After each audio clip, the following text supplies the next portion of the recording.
Hi, everybody, and welcome to the Property AI Report. This is your weekly dive into the worlds of property and AI technology with me, Mal McCallion. This seventh week, we're going to be focusing on self-employed agents, on the surge in commercial to residential conversions, and just a little piece on the value of the sales part of an estate agent's business. When is it going to recover? When are you going to be able to get a decent multiple for that side of the business?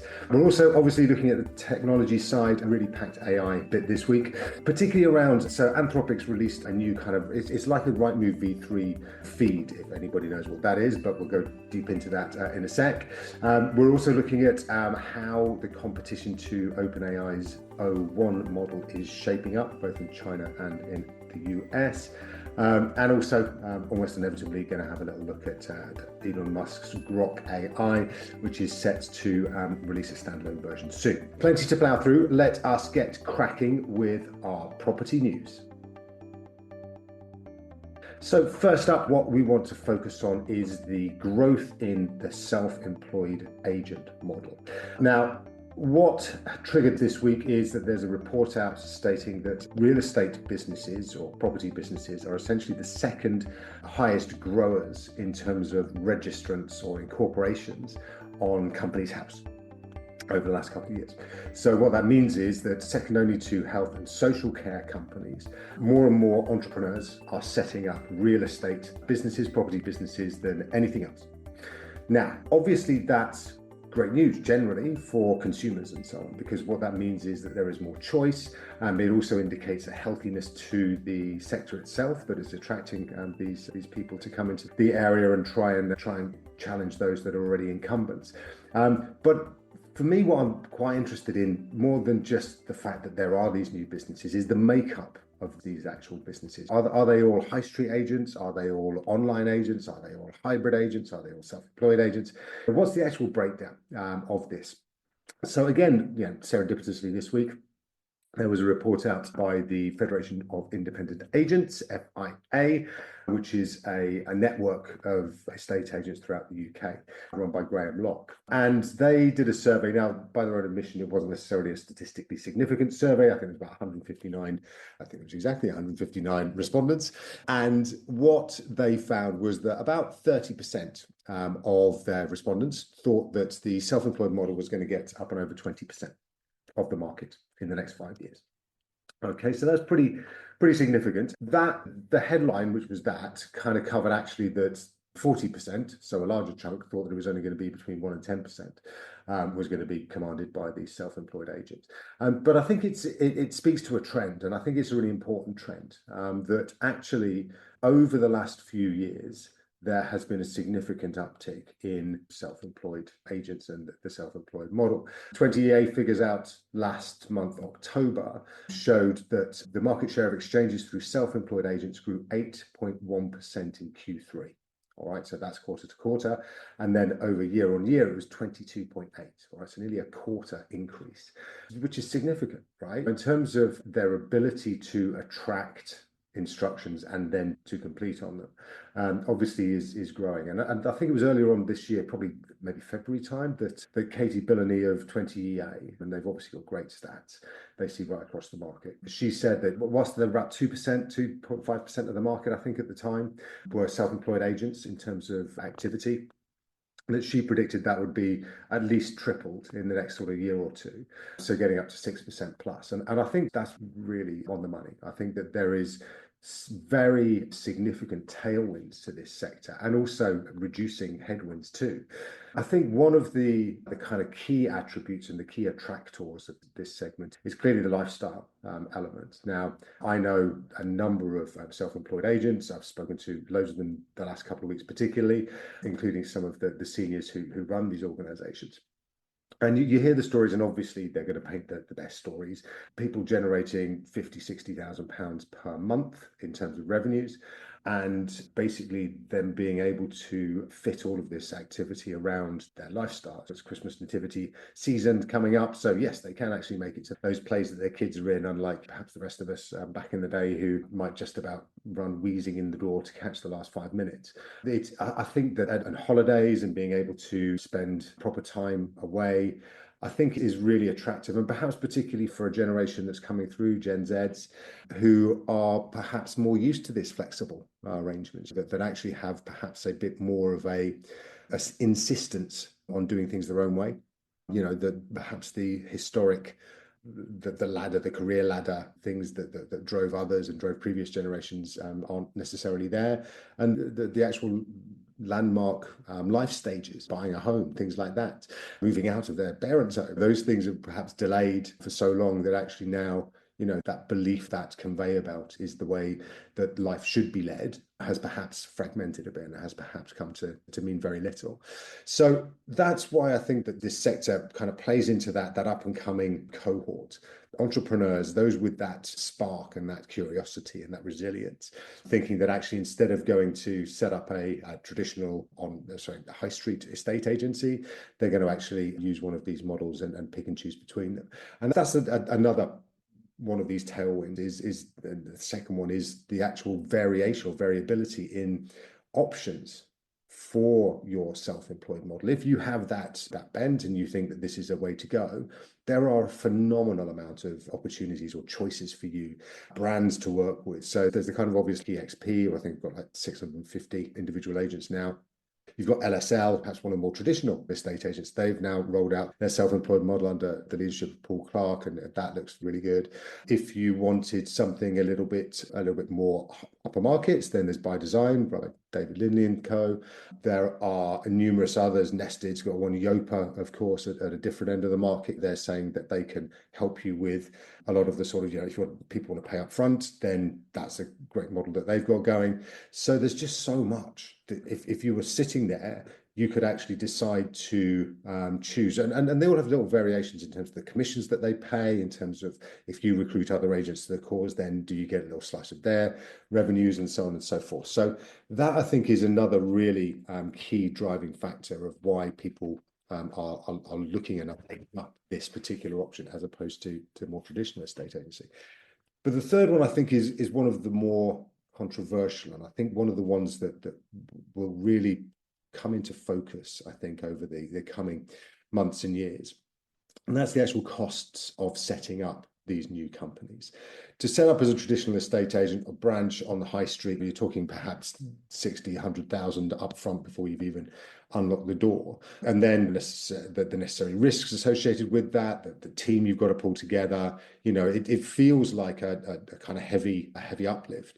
Now, again, I've spoken to amazing agents this week who have done exactly that in the last year and are absolutely thriving and have made a massive impact on their market because they are different, hungry, go-getting, all of that good stuff. And I was at the Negotiator Awards, Negotiator on Friday, and again, just full, jam-packed with great estate agents, independents, and High Street is by far and away the dominant model and the most successful model and the highest in terms of award-winning quality model.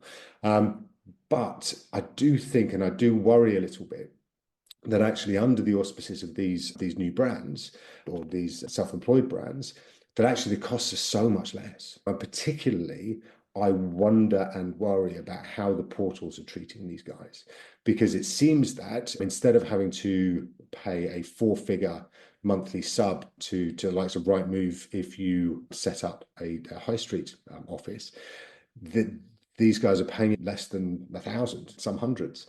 And that, I'm sure, will become an increasing focus, because why is it the case that these portals are doing it this way? What are they trying to achieve by essentially subsidizing these self-employed models?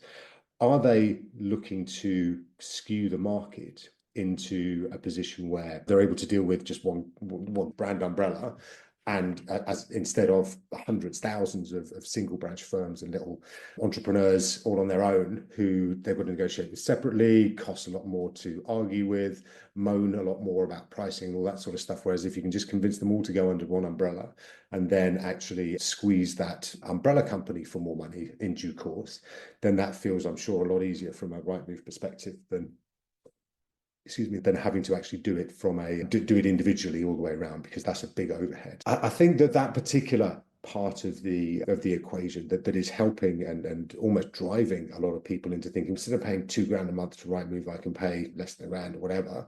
I think that feels like it is a strategic move by the portals, particularly Rightmove, to help people be maneuvered into this particular model as opposed to a more problematic model for them. I think that choice is great. I think that the fact that consumers now are able to either go with somebody that is obviously of the area and works on their own and is the face on the signboard and all that sort of stuff is great.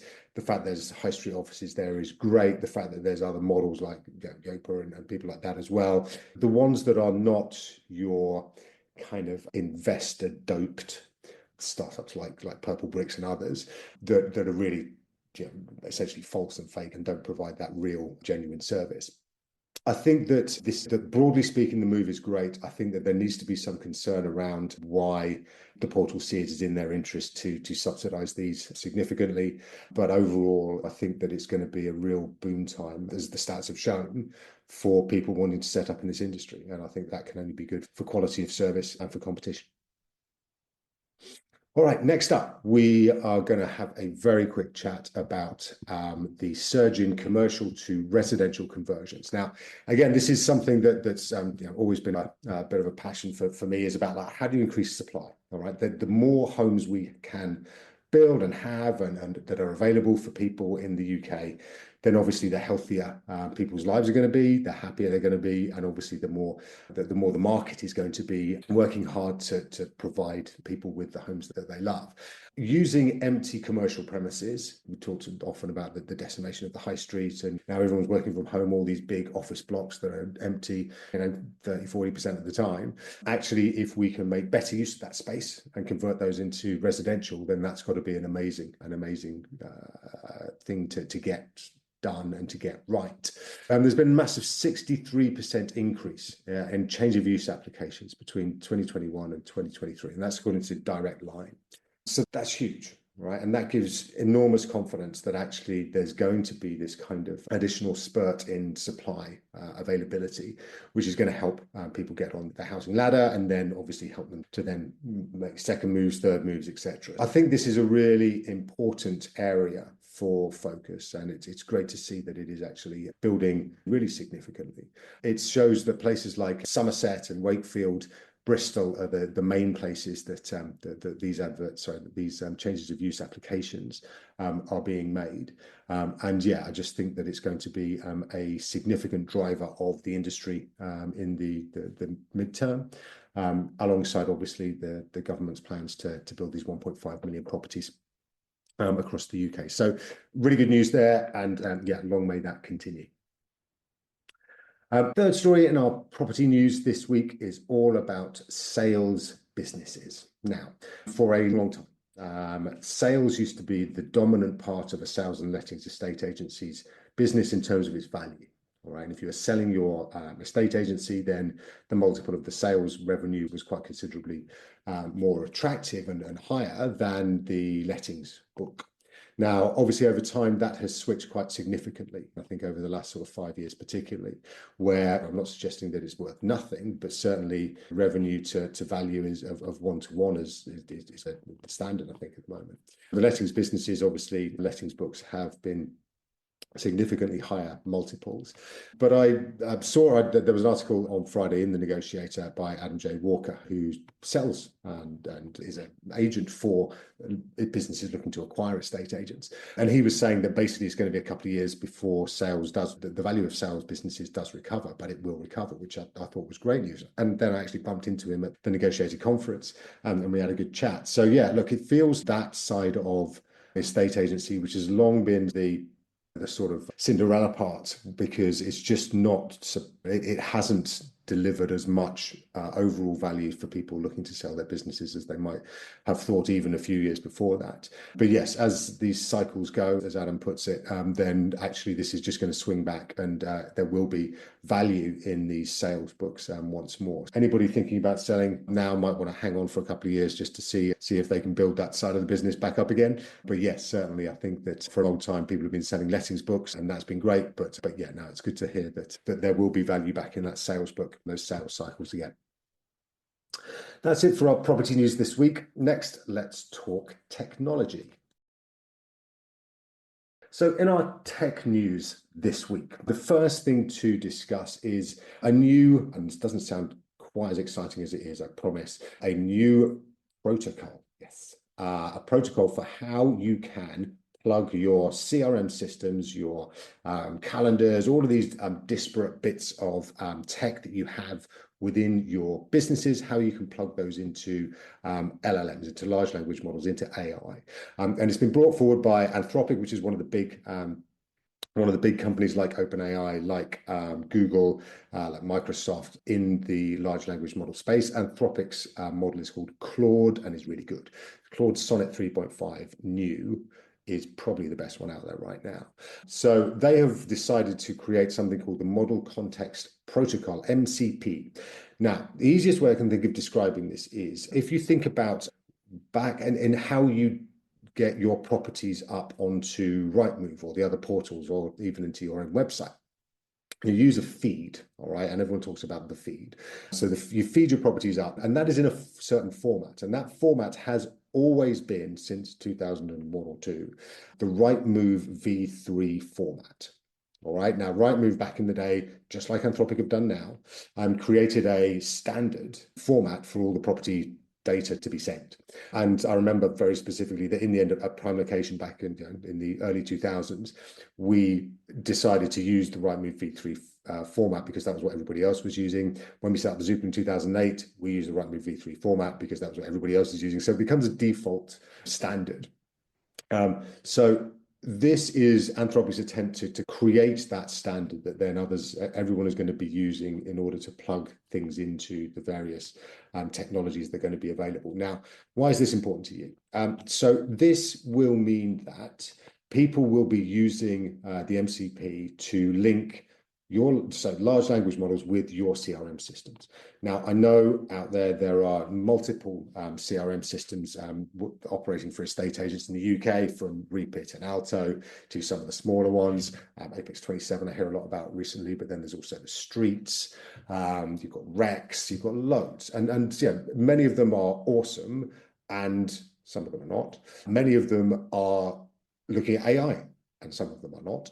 But what this will do is this will mean essentially that it almost doesn't matter, right? It almost means that these things will just plug in because this protocol will be out and you'll be able to, your AI will be able to then plug into your Repeat system, for example, pull data out, analyze it, and do all that sort of funky stuff. Obviously, here at Model Prop, that's something that's super exciting because this is what we're here to do, is to help estate and lettings agents to navigate this world of AI. And as these things come into play, then it's going to be possible to, essentially analyze your data like you cannot imagine right now. We're doing a project for an agent where we are analyzing their data for the last 15 years and pulling out the details of people who have not moved. And then, so they essentially had a valuation, let's say 10 months ago, 2 years ago, still haven't moved. So actually, can you then go back and speak to them, find out why, and see if you can get them to put their properties on the market now before March and stamp duty and all that sort of thing. So it's a really fascinating project. It also helps us with this whole idea of propensity AI, propensity to move. How can AI help you to understand more about the chimney pots in your particular area and who is about to press the button and go, do you know what, I think, should we get married? Sorry, shall we move house? Yes, let's move house, as people sitting on the sofa. So this is something that I think is going to be really powerful. It's going to be really relevant to absolutely everybody. Probably nobody's going to see it because it'll be sitting in the background, but that connectivity is going to change the game and going to help people to see AI in their day-to-day lives more than ever before. So really powerful news, really excited about Anthropic's MCP. And even if you're not, because it's a protocol and it sounds really boring, then it's going to help you. All right, next story, all about fast following. Now, OpenAI launched their O1, which O is Orion 1 model earlier this year, late summertime. And the idea with this is that it takes time to think. Okay, so as opposed to ChatGPT, which is all about the chat side of things, is all about the thinking side of things. So there is a book, and I've mentioned this, I'm sure, a number of times on this podcast, called Thinking Fast and Slow by Daniel Kahneman. Now, it is awesome. But this idea of thinking fast and thinking slow is exactly what is present in these two distinct OpenAI models. ChatGPT 4, as we're now on 4.0, there is rumors that ChatGPT 5 is coming as early next year. That's all about kind of instant. So you say something and it comes back with something really quickly. And that's going to be really important. So that thinking fast side of things is, once you ask it, it will very quickly come back with an answer. And as humans, we do the same, right? We know the capital of France is. We know where to find the time. Whereas if we're asked what the capital of Guatemala is, then that might take us a little bit longer to think about and potentially to go and find and work out. And I don't know the answer to that, by the way. I will go and find out now because I need to.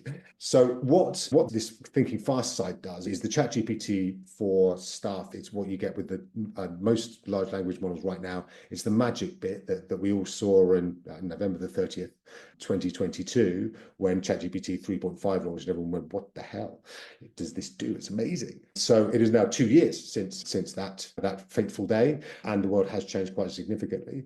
But these large language models that we use, or we have used up to this point, have been very chatty and very quick, but occasionally get things wrong, as we know. So this stupid word hallucinating, which basically means bullshitting, that's something that has been a problem with large language models. It will become less of a problem and continue to become less of a problem over time until I think that they'll solve it for all like the most rare cases. But yes, so it's been able to give quick answers, but occasionally daft answers. O1, which is the thinking slow bit, this is your kind of the human sort of deeper brain where you're like really thinking hard about potential contrasting ideas and playing them off against each other and then trying to work through to what the right solution is. So O1 does this. So it's actually, you ask it a question, it will sit and think. And it will tell you, I'm thinking, and it will tell you that it's gone through these particular ideas, and you can ask all about it's working out. And it's really good for that. But it's very much a slower paced, still much faster than human, like unbelievably much faster than human. But it will actually do some deep thinking and check itself. It's called chain of thought reasoning, where it will check out all of its different steps along the way. So this O1 has arrived, as I say, a few months ago, and now we've got some fast followers, people who are second, third to market, but actually are making their version of O1, of the slow thinking models, much better. And the answers they give are much more appropriate, and they use a lot less tokens. And tokens, if you remember, are essentially the currency of all of this AI, and every token that is used, there is a charge for it and a cost for it. So the less tokens you can use, then the more you can afford to put these questions through these big models. Yes, so Alibaba has come along. So this is one of China's big tech companies, and it has launched QWQ, which probably should be pronounced quick, QWQ, and then also from China, DeepSeek is out last week, and now Google DeepMind is getting into the game. And you can see, I think, in the next few weeks, there will be more and more of these slower models, more thinking models coming into play that are going to help much more with strategy. And kind of, for example, if you're thinking like, what's 2025 going to be like, then you can ask these bigger models to really think through how you might deal with some facts that are coming down the track, or some likelihoods that are going to arise as well. So really good technology, an important technology that we're going to be using more and more, but it's certainly going to mean that we will start to be quite discerning about what models we use for which particular tasks. So lots going on. The more competitors that are out there, again, the better, and it's going to be quite the bun fight to see who comes out on top. Next, in our technology news, we are going over to our old friend, Elon Musk. He is rumored to be launching Grok AI. So this is his Twitter/X AI that is supposed to be quite jokey, supposed to be free of what he calls the woke mind virus, and is going to be basically, it's able to, and it takes the piss and it's all that sort of stuff, but it's a little bit, it's not as good as the other models, or it has never been as good as the other models like ChatGPT and so on, much to his chagrin. However, he is convinced that it's going to get even better. He's raising another $5 billion, which will mean that he's raised $11 billion, which I think is almost second only to OpenAI. So he's in the game, and he's definitely gunning to win. Obviously, he's now part of he's going to become part of the American government in the new year, running his Department of Government Efficiency, or DOGE. And which obviously is going to give him another kind of boost in terms of his ability to get things done, I'm sure, and also his businesses being potentially prioritized and preferenced by the government as well, which is going to put some of the other AI businesses out of joint a little bit, I'm sure. But yes, so it's going to be a standalone version of his Grok. Instead of you having to use Twitter/X, because it seems that everybody is running, not everybody, certain types of people are running away from X and going to Blue Sky or Mastodon or Threads, which are the competitors, because of his highly political slant these days. So so X is no longer the place that it was in terms of visitors. This week saw Reddit overtake it in terms of visitor numbers. And if you've never used Reddit, then it is basically where a lot of sort of gamers end up chatting about random things. And it's very much a young, or well, sort of probably a Gen Z thing. But the fact that it's overtaken X/Twitter shows just how unbusy Twitter/X has become. So now Musk is launching this out as a standalone and go to websites, just like with ChatGPT, just like with Gemini, and you can use it from there. And that is obviously going to enable more people to use it who might otherwise not want to use it on X. Although I'm assuming that the same kind of people that don't want to use it on X, or sorry, don't want to use X because of Musk's profile, probably are going to use Grok, whether it's standalone or not, because of Musk's profile. However, more accessibility is always a good thing. I'm sure that there will be people who use it, such as me, who wouldn't otherwise use it, and I'm interested in having a little play with it. But because on Twitter/X, you had to also be a subscriber that paid for your blue tick or whatever. I can't remember what hoop he had to jump through, but it was something. That is his new drive, and it's going to be interesting to see how much uptake happens as a result of it. I'm sure it will be not necessarily forced on the government, but its ability to be part of the Trump administration's plans, its AI, I think is going to be huge, and that's probably why this is happening now, so that everybody doesn't have to use Grok on Twitter. They can actually just use it as a standalone entity, and it will probably be advised/enforced by the Trump administration for all government employees to use that one, as opposed to any competitors. Alrighty, that is our news sections for this week. Just a very quick moment to talk about our tool of the week.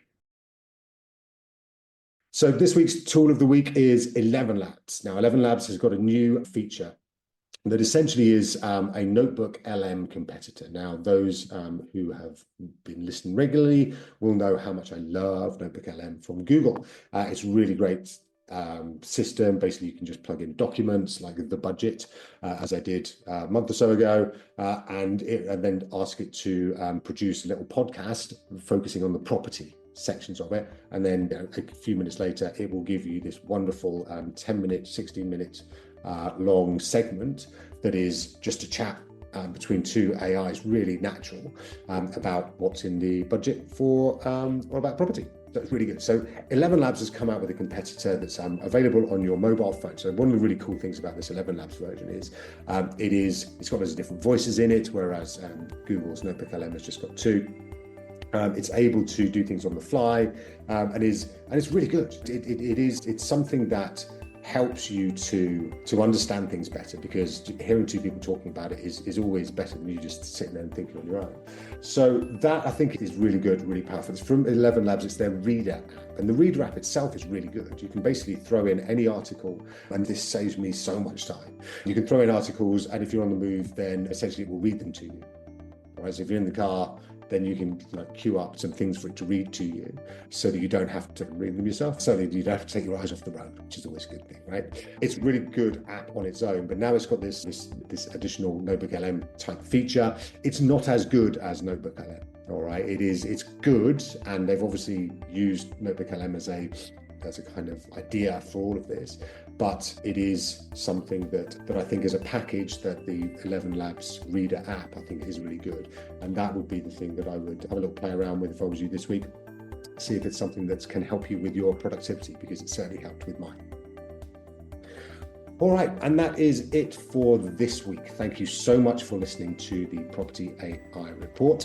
I'm Mal McCallion. I will be back again next week with even more from the worlds of property and AI. I look forward to catching up then. Have a great week. All the best. Take care. Bye-bye.